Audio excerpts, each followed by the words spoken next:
लगभग exit poll अब सामने आ गए हैं और टीवी अखबार के एग्जिट पोल जो है वो भले दिखा रहे हों कि बंगाल बीजेपी ने जीत लिया है, लेकिन खेल अभी बाकी है। ऐसा नहीं है। ममता बनर्जी बड़ी लीड की तरफ बढ़ रही हैं और कहा जा रहा है कि आज जो चुनाव हुआ दूसरे फेज में जो है, जो वीडियो वायरल हुआ, जिस तरह से एक अधिकारी ने जिस तरह से वहां जाके लगातार ये कोशिश की और उनके जो वीडियो वायरल हुए, उसके बाद बंगाल में दूसरे फेज में बंगाली बनाम बाहरी का चुनाव हो गया।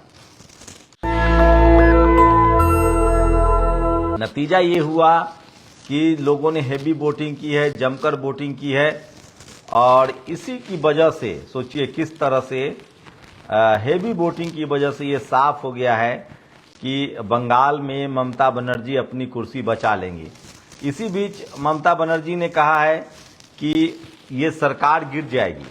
नरेंद्र मोदी की सरकार गठबंधन की सरकार है। नीतीश कुमार, चिराग पासवान, चंद्रबाबू नायडू पर आधारित है। 240 उनकी संख्या है, बहुमत की सरकार ये नहीं है। तो ममता बनर्जी ने भी बड़ा दावा किया है कि जैसे ही उनकी वापसी होगी ये सरकार गिर जाएगी। ये सबसे बड़ी खबर बता रहा हूं। तो इस चुनाव पर पूरे देश की नजर है, लेकिन मेरी जो नजर है वो है कि पेट्रोल डीजल कितना महंगा हो जाएगा। ये सबसे बड़ी खबर है। पेट्रोल डीजल महंगा हो जा सकता है। वहीं अगर दूसरे राज्यों की बात करें तो केरल में कांग्रेस की जीत तय मानी जा रही है। तमिलनाडु में डीएमके स्टालिन मुख्यमंत्री बने रहेंगे 150 सीटों के साथ। ये भी कहा जा रहा है कि वो 150 सीटें जीत सकते हैं। वहीं असम में बीजेपी की वापसी की बात हो रही है। तो तमिलनाडु हो, पुडुचेरी में बीजेपी की वापसी हो सकती है। पुडुचेरी के बारे में कहा जा रहा है। केरल में कांग्रेस जीत रही है, असम में बीजेपी जीत रही है और तमिलनाडु में जो है वो डीएमके जीत रही है। केरल में कांग्रेस जीत रही है। तो केरल, असम और तमिलनाडु तो क्लियर है, पुडुचेरी भी क्लियर है। कर्नाटक को लेकर जो पूरा खेल है उसमें अब साफ हो गया है कि कर्नाटक में ममता बनर्जी ने खेला कर दिया है। उनका मछली वाला प्लान पहले फेज में काम कर गया और दूसरा उनका जो प्लान था, जो एक अधिकारी गए, उन्होंने जिस तरह से वीडियो उनका वायरल हुआ तो लोगों को लगा कि ये बंगाल के लिए अच्छा नहीं है और एक बाहर का अधिकारी आके इस तरह से बंगाली माटी मानुस वाला मामला चल गया और बंगाली समाज जो है वो एकजुट हो गया और बीजेपी का जो हिंदू मुस्लिम वाला कार्ड था वो नहीं चल पाया। तो दूसरे फेज में भी हेवी वोटिंग हुई है और पहले फेज में ममता बनर्जी को कुछ नुकसान हो रहा था, लेकिन कहा जा रहा है कि दूसरे फेज में वो बड़ी बढ़त की तरफ बढ़ रही हैं और लगभग 170 से 180 के बीच वो स्कोर कर सकती हैं। तो ये सबसे बड़ी खबर बता रहा हूं। पिछली बार 80 पर बीजेपी पहुंची थी, ममता बनर्जी की सरकार थी। इस बार 294 सीट है बंगाल में। तो सबसे बड़ी खबर बता रहा हूं और तमाम एग्जिट पोलों ने दिखाना शुरू कर दिया है कि ममता बनर्जी एक बड़ी बढ़त की तरफ हैं। तो सारे एग्जिट पोल का मैं आपको नतीजे बता रहा हूं कि बंगाल में, तमिलनाडु में गठबंधन की सरकार रहेगी, डीएमके की सरकार रहेगी। तेजस्वी यादव ने वहां जाकर प्रचार किया था स्टालिन के लिए। सोशल जस्टिस की धरती है, पेरियार अन्नादुरई की धरती है, वहां सामाजिक न्याय की धरती इतनी मजबूत है कि इस बार कांग्रेस ने न बीजेपी ने, जो दोनों जो सवर्ण समाज का हितैषी दल है, चहेता दल है, जहां वर्चस्व है, एक भी टिकट ब्राह्मण समाज को नहीं दिया। एआईडीएमके ने भी नहीं दिया, जिसकी फाउंडर जयललिता खुद ब्राह्मण समाज से थी। तो वहां कुछ नहीं है और वहां एससी ओबीसी की राजनीति है, एसटी की राजनीति है, अल्पसंख्यक समाज की राजनीति है और बंगाल जो है वो एक अभेद किला बना हुआ है बीजेपी के लिए। तो वहां है, देखिए आइडियोलॉजी की जब राजनीति होगी तभी आप बीजेपी को हरा सकते हैं। असम में बीजेपी वापसी कर रही है, क्योंकि असम में इसलिए वापसी संभव है बीजेपी की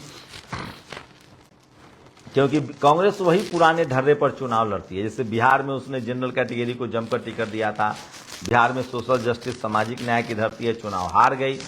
असम में उन्होंने कोई नया प्रयोग नहीं किया। बंगाल में, केरल में वो आ रहे हैं सत्ता में। ये कहा जा रहा है कि केरल में उनकी पार्टी जो है वो 100 तक स्कोर कर सकती है। 140 की विधानसभा है वहाँ।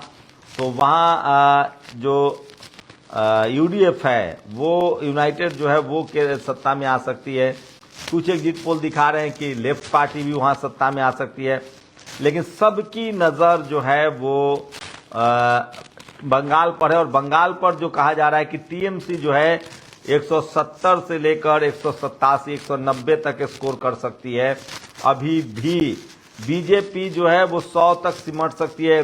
294 की विधानसभा है तो वहां 90%, 91% से ज्यादा वोटिंग हुई और ममता बनर्जी की वापसी की तस्वीरें सामने आ रही है।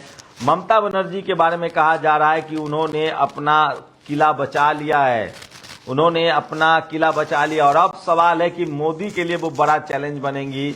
इस चुनाव में जिस तरह से साम दाम दंड भेद का इस्तेमाल हुआ, जिस तरह से पैरामिलिट्री फोर्स की तैनाती हुई, जिस तरह से 400 अधिकारियों को बदला गया, ममता बनर्जी को बिल्कुल असहाय कर दिया गया था। ममता बनर्जी ने भी बीच चुनाव में कहा था कि अगर मेरी वापसी होती है बंगाल में तो नरेंद्र मोदी की सरकार 2026 में गिर जाएगी। ये उन्होंने किस बात के लिए कहा है, लेकिन उनके रिश्ते सबसे रहे हैं। उनके रिश्ते नीतीश कुमार से भी रहे। जब इंडिया गठबंधन बना था तो नीतीश कुमार उनसे मिलने भी गए थे, दोनों लोग की मुलाकात हुई थी। उसके बाद आपको बता दें कि ममता बनर्जी के रिश्ते जो हैं वो चंद्रबाबू नायडू से भी अच्छे माने जाते हैं। चंद्रबाबू नायडू भी नाराज हैं परिसीमन को लेकर, तो नीतीश दिल्ली आ गए हैं, उनसे मुख्यमंत्री पद ले लिया गया है, वो दिल्ली आ गए हैं, वो भी मामला है। तो अगर ममता बनर्जी और नीतीश कुमार हट जाते हैं तो ये सरकार 240 वाली है, गिर जाएगी। ऐसे ही नीतीश कुमार नाराज हैं, यूजीसी नहीं लागू किया गया, महिला आरक्षण बिल में महिलाओं, SC ST OBC महिलाओं का कोटा नहीं दिया गया। तो अगर ममता बनर्जी की वापसी होती है तो बार्गेनिंग पावर जो है वो बहुत बढ़ जाएगी और इसलिए बंगाल में ममता बनर्जी की सत्ता में वापसी हो रही है, ये सबसे बड़ी खबर है। और तमाम जो एग्जिट पोल है, एग्जिट पोल में भी वो टीवी वाले अब हिम्मत नहीं कर रहे कि ममता बनर्जी को हारते हुए दिखा दे। ये बड़ी जीत है ममता बनर्जी के हिसाब से देखें तो तमाम जो चैनल जो दिन भर बीजेपी के पक्ष में कैंपेन करते रहते हैं वो भी कह रहे हैं कि अब बंगाल में ममता बनर्जी जो है वो चुनाव जीत कर आ रही हैं। तो ये सबसे बड़ी खबर है। और पश्चिम बंगाल में ममता बनर्जी की वापसी हो रही है और ममता बनर्जी खुद बीजेपी के लिए मुसीबत बन सकती हैं। उन्होंने खुद कहा था कि अगर मेरी वापसी होती है तो ये सरकार गिर जाएगी। तो ममता बनर्जी के लिए प्लस पॉइंट है, बड़ी खबर है ये कि अगर ममता बनर्जी की वापसी होती है तो ये सरकार गिर जाएगी। और ममता बनर्जी को तमाम एग्जिट पोल जो है वो 170 से 185 के बीच सीटें दे रहे हैं। तो सबसे बड़ी खबर बता रहा हूं इस समय कि बंगाल में जो है वो ममता बनर्जी की वापसी होती हुई दिख रही है। और ममता बनर्जी ने कहा था कि अगर उनकी सरकार आती है तो वो सरकार को गिरा देंगी, नरेंद्र मोदी की सरकार गिरा देंगी। तो ये बड़ा सवाल है क्योंकि ममता बनर्जी से जिस तरह से चुनाव लड़ा गया, जिस तरह से उनके साथ सलूक हुआ है, वो खासे नाराज दिख रही हैं। और अगर उनकी वापसी हो जाती है बंगाल में तो फिर बीजेपी को कुछ और रणनीति बनानी पड़ेगी। और फिलहाल तो ममता बनर्जी की वापसी तमाम चैनल जो है वो दिखा रहे हैं, सिर्फ अर्नब गोस्वामी के चैनल के अलावा। अर्नब गोस्वामी का चैनल का कहना है कि बंगाल भी बीजेपी जीत रही है, लेकिन बाकी जितने एग्जिट पोल हैं वो सब कह रहे हैं कि ममता बनर्जी की वापसी हो रही है।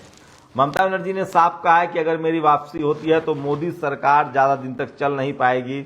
आपको बता दें कि मोदी सरकार जो है वो 240 सीटों की सरकार है। नीतीश कुमार, चंद्रबाबू नायडू, चिराग पासवान नहीं भी हटते, नीतीश और चंद्रबाबू नायडू अगर हट जाते हैं तो ये सरकार गिर जाएगी। तो ये सबसे बड़ी खबर बता रहा हूं कि किस तरह से ममता बनर्जी के लिए एक अच्छी खबर है। ममता बनर्जी जो है वो इस सरकार को गिराने का ऐलान कर रही हैं। और बंगाल में उनके लिए अच्छी खबर है कि बंगाल एग्जिट पोल में दिखा रहा है कि उनकी वापसी हो रही है। वहीं असम में कांग्रेस कोई मिरेकल नहीं कर पाई, कांग्रेस केरल में लौट सकती है। पुडुचेरी में बीजेपी सत्ता में आ रही है, 30 विधानसभा की सीटें हैं।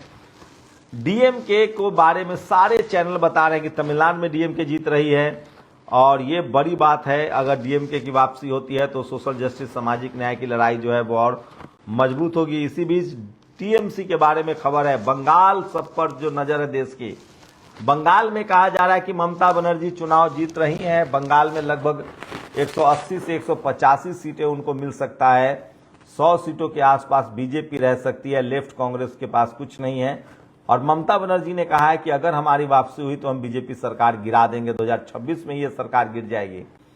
तो ममता बनर्जी के पास ठीक ठाक सांसद हैं, उनके रिश्ते बड़े अच्छे हैं तमाम पॉलिटिकल दलों में, विपक्षी दलों में। और जिस तरह से उनको इस बार पार्लियामेंट्री फोर्स डाला गया, 400 अधिकारियों की तैनाती हुई, आईपैक को जिस तरह से गिरफ्तार किया गया था, ममता बनर्जी को जाना पड़ा था वहां, तो ये तमाम जो उतार चढ़ाव पॉलिटिक्स में हुए हैं, इसको लेकर ममता बनर्जी काफी दुखी हैं और वो इंतजार कर रही हैं। 4 मई को नतीजे आएंगे। ममता बनर्जी ने कहा है कि नरेंद्र मोदी की सरकार 2026 तक में ही गिर जाएगी, ये मैं जरूर सुनिश्चित करूंगी। देखिए आगे क्या होता है, लेकिन ममता बनर्जी मजबूत नेता मानी जाती हैं, जिद्दी नेता मानी जाती हैं। उन्होंने एक समय में लेफ्ट को खत्म किया है बंगाल से। उनका कहना है कि मैं बीजेपी को भी केंद्र से हटाऊंगी, जिस तरह से मेरे साथ सुलूक हुआ है। आप लोग हमारे साथ जुड़े रहिए, शुक्रिया। नेशनल दस्तक की आपसे गुजारिश है कि अगर इसको बचाना चाहते हैं तो नेशनल दस्तक को सब्सक्राइब करने के लिए रेड कलर के सब्सक्राइब बटन को दबाएं, फिर बेल आइकन की घंटी दबाएं। नेशनल दस्तक को बचाने के लिए बहुत जरूरी है कि हर खबर को शेयर करें, लाइक करें, कमेंट जरूर करें।